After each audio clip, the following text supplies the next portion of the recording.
नमस्कार नमस्कार. R A वा या आपल्या चॅनलवर तुमच्या सगळ्यांचं पुन्हा एकदा स्वागत. आर ए वा अर्थात रश्मी आंबडेकर वारंग. आर ए वा.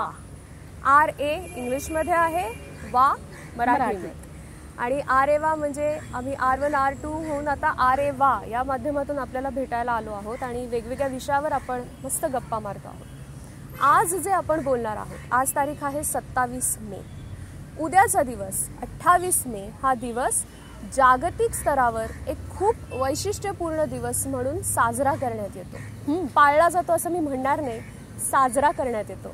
आणि तो आहे MHD अर्थात मेन्स्ट्रुअल हायजीन डे, मासिक पाळी आरोग्य जागृती दिवस. आता काही जणांचं असं झालं असेल, काय बोलताय एवढ्या मोठ्याने? सार्वजनिक एखाद्या ठिकाणी बसून या विषयावर तुम्ही बोलणार आहात? हो, कारण आता तशी गरज निर्माण झालेली आहे.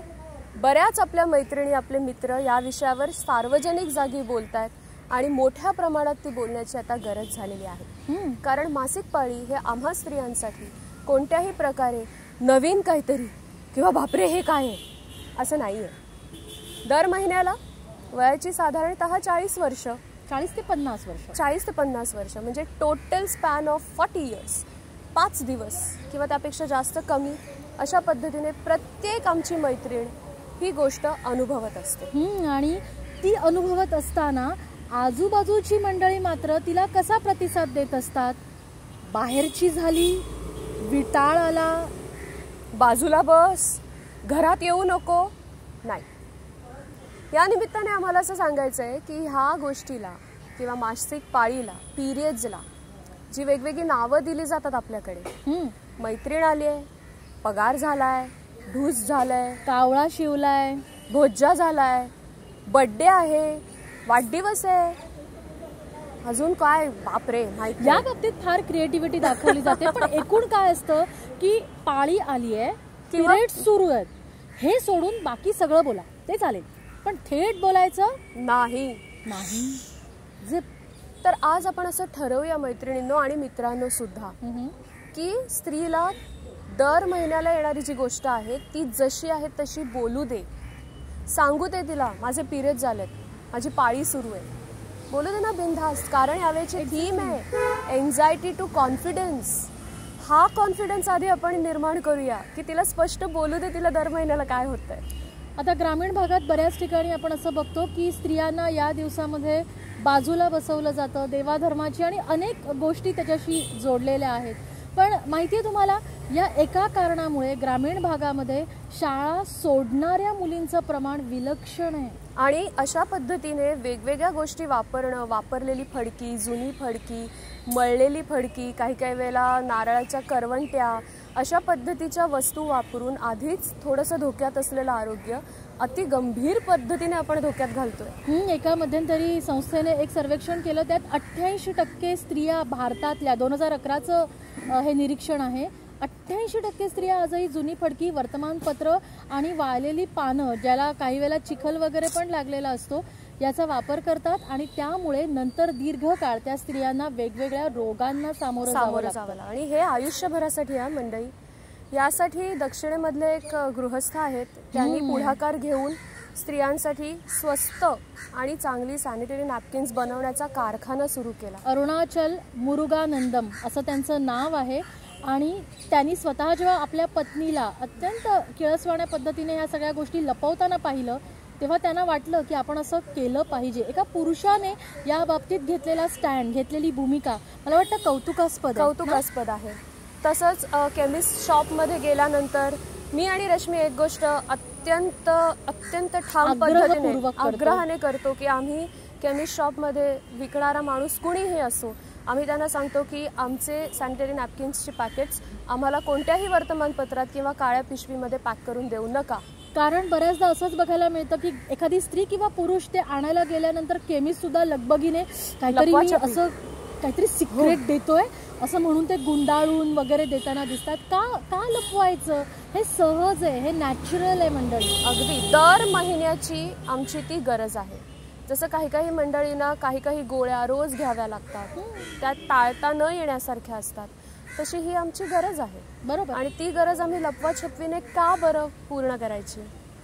यासाठी आम्हाला आमच्या सगळ्या मित्रांचा, सोसायटीमध्ये आपण अर्धे अर्धे आहोत, बरोबर, तर त्यांचा आम्हाला सपोर्ट फार गरजेचा आहे. कसा सपोर्ट करू शकतो आपण? तर बऱ्याच आपल्याकडच्या पुरुषांना गर्लफ्रेंड आल्यानंतर किंवा लग्न झाल्यावर त्यांना स्त्रियांच्या मासिक पाळीबद्दल आहे त्याच्यापेक्षा थोडं डिटेल आणि खरं कळतं असं मी म्हणते. का? आपल्या घरी आपली आई आहे, आपली बहीण आहे, आपल्या मैत्रिणी असतात खूप जवळच्या. विचारा की त्यांना काय नेमकं होतं तुम्हाला, कळू दे. म्हणजे ह्याच्या पुढे ते सुद्धा जास्त संवेदनशील पद्धतीने ह्याकडे रिॲक्ट होतील. आम्हाला हेच म्हणायचं आहे की हा सगळा जो प्रकार आहे हा कुठेही अस्पृश्य किंवा आपण त्याला टाळूया असं नको करूया. आपण सगळेजण या विषयाला संवेदनशील मनाने सामोरं जाऊया. आणि आम्ही दर महिन्याला अत्यंत म्हणजे त्या महिन्यात थोडी त्या दिवसात चिडचिड होते, पण तरीसुद्धा आम्हाला माहिती आहे आमच्या शरीराची ती गरज असते. त्याच्या आम्ही दर महिन्याला त्याला सामोरे जात असतो, चांगल्या पद्धतीने सामोरे जाण्याचा प्रयत्न करत असतो.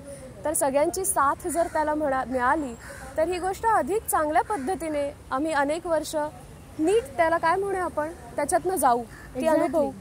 आणि ह्याच्यासाठी मी जे मगाशी म्हटलं की आपले चांगले मित्र ह्याच्यासाठी असणं गरजेचं आहे. आज आमच्याबरोबर जो आमचा मित्र आहे, आज आपल्याबरोबर आदित्य नाही आहे, आज आपल्याबरोबर सानिध्य आहे, आमचं शूटिंग करणारं. सानिध्य ये. ह्या गोष्टीबद्दल हा इतका सेन्सिटिव्ह आहे की ह्याला नेहमी असं वाटत होतं की ह्याच्यावर बोललं पाहिजे, ह्याच्याबद्दल काहीतरी घडलं पाहिजे, हे सामोरं आलं पाहिजे.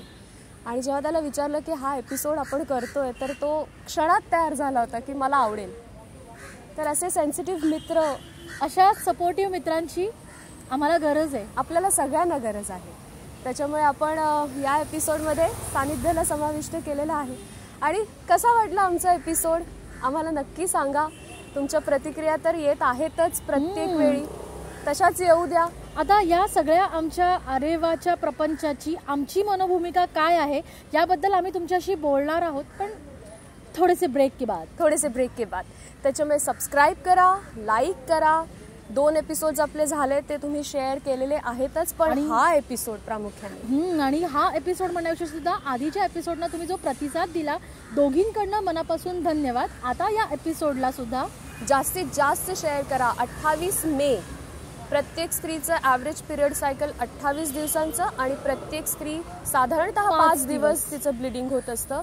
म्हणून जागतिक स्तरावर 28 मे 28/5 हा दिवस MHD म्हणून साजरा केला जातो. तर तुम्ही सुद्धा तुमच्या बाजूने या MHDच्या चळवळीमध्ये सहभागी व्हा. उद्या आहे तो. आजपर्यंत अशा विषयांवरती आपण अळीमिळी गुपचिळी पाळलेली आहे, पण आरेवा मात्र प्रयत्न करणार आहे अशा न बोलल्या जाणाऱ्या विषयांवर आपण मोकळेपणाने बोलण्याचा. येस. त्याच्यामुळे आताच्या एपिसोडमध्ये आरेवा इथेच थांबतोय आणि म्हणतोय अरे वा. Bye bye.